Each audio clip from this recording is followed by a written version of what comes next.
ഇപ്പോൾ രാഷ്ട്രീയ നിരീക്ഷകൻ അഡ്വക്കേറ്റ് എ ജയശങ്കർ കൂടി നമുക്കൊപ്പം ചേരുകയാണ്. അഡ്വക്കേറ്റ് എ ജയശങ്കർ, ഈ CPI ഒക്കെ കടുത്ത എതിർപ്പ് മറികടന്നുകൊണ്ട് ഇതുവരെ ഉണ്ടായിരുന്ന പ്രഖ്യാപിത നയത്തിൽ നിന്നൊക്കെ വിട്ടുവീഴ്ച ചെയ്തുകൊണ്ട് ഈ PM ശ്രീ പദ്ധതിയിൽ ഔദ്യോഗികമായി ചേർന്നിരിക്കുകയാണ്, കരാറിൽ ഒപ്പിവെച്ചിരിക്കുകയാണ്.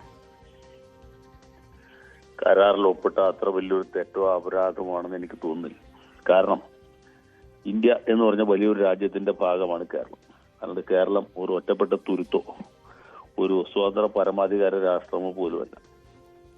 അതുകൊണ്ട് ഒരു സംസ്ഥാനമായിട്ട് തുടർന്നിടത്തോളം ഇന്ത്യ രാജ്യത്തുള്ള 28 സംസ്ഥാനങ്ങളിൽ ഒരു ചെറിയ സംസ്ഥാനമായി നിൽക്കുന്നിടത്തോളം കാലം, ഇന്ത്യൻ യൂണിയനെ അംഗീകരിക്കുന്നിടത്തോളം കാലം അതിൽ ഒപ്പിടേണ്ടതായിട്ട് വരും. കാരണം കേന്ദ്രത്തിൽ നിന്ന് ഇതിന് മാത്രമല്ലോ മറ്റ് പല കാര്യങ്ങൾക്കും ധനസഹായം കിട്ടിക്കൊണ്ടിരിക്കുന്നതാണ്.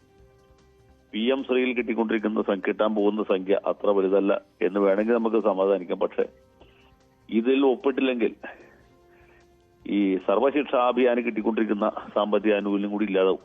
നമ്മുടെ വിദ്യാഭ്യാസ മേഖലയ്ക്ക് കിട്ടിക്കൊണ്ടിരിക്കുന്ന ഒരുപാട് ആനുകൂല്യങ്ങൾ, സഹായങ്ങൾ നഷ്ടപ്പെട്ടു. കേരളത്തിന് കിട്ടുന്ന പദ്ധതി വീതം കിട്ടുന്നില്ല എന്ന് നമുക്ക് പരാതിയുണ്ട്.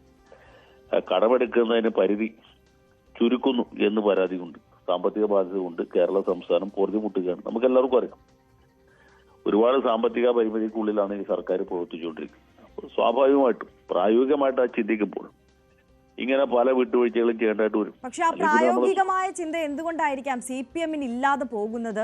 അങ്ങനെയെങ്കിൽ ഇപ്പോൾ ഇത്രത്തോളം എതിർപ്പ് മറികടന്നും CPM തങ്ങളുടെ ഈ നിലപാടുമായി തീരുമാനവുമായി മുന്നോട്ട് പോകുമ്പോൾ CPI അപഹാസ്യരായി എന്ന് വിലയിരുത്തണമോ എന്ന് ഞാൻ വിചാരിക്കുന്നില്ല. CPIക്ക് തത്വാധിഷ്ഠിതമായിട്ട് അതിനോട് വിയോജിപ്പ് ബന്ധപ്പെട്ട ഫോറത്തിൽ രേഖപ്പെടുത്തി.